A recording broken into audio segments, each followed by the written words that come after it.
Временно исполняющий обязанности главы Башкортостана лидирует в выборной гонке после обработки более 90% бюллетеней. Ради Хабиров набрал 82,4% голосов избирателей. И сейчас в Центральной избирательной комиссии работает мой коллега Азат Самирханов. Азат, доброе утро. Какие новости к этому часу? Ну и приветствую вас, коллеги. На эту минуту обработано 99,53% протоколов, то есть это практически все. Но цифры немного могут измениться, говорят в Центризбиркоме.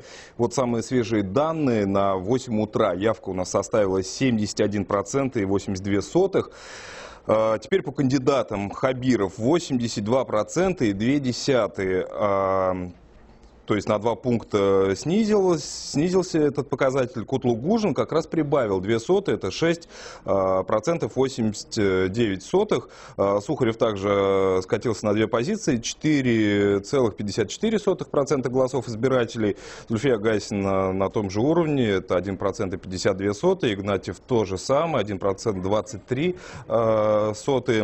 Кадыров прибавил 1 пункт, 1% и 0,10.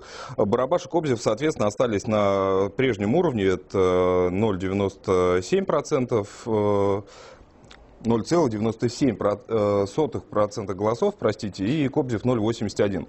Сюда в ЦИК продолжают съезжаться представители территориальных избиркомов. Но вот, как нам говорят сотрудники Центра избиркома, среди городов была пока только Агидель. И вот только что документы сдали представители Советского района города Уфы. Рядом с нами сейчас находится Венер Чинаев, это председатель ТИК Советского района.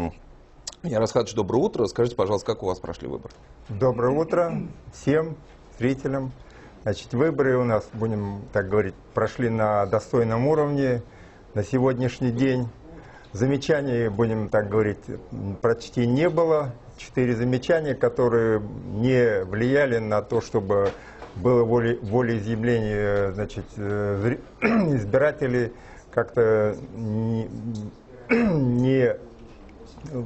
не повлиял на волеизъявление избирателей, да. Вы хотите сказать, что нарушения были незначительные? Нарушения эти, да, они не повлияли никак.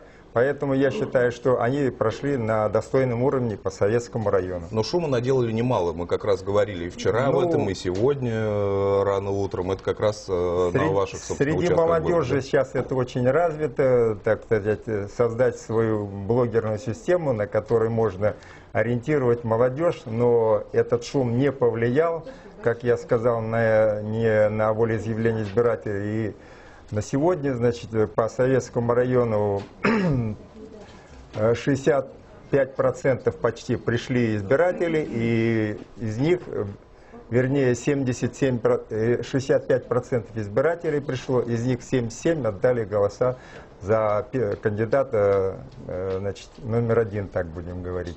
То есть выборы состоялись, и то, что я говорил, не повлияло на волеизъявление избирателей. Спасибо вам большое. Выборы состоялись не только в Советском районе, но и в целом по республике. Коллеги, могу сказать лишь, что в 11 часов утра состоится брифинг председателя Центральной избирательной комиссии Республики Башкортостан. Илона Макаренко должна сообщить предварительные результаты выборов главы Республики Башкортостан. У меня на этом все. Никуда не уходите, увидимся в 11 часов.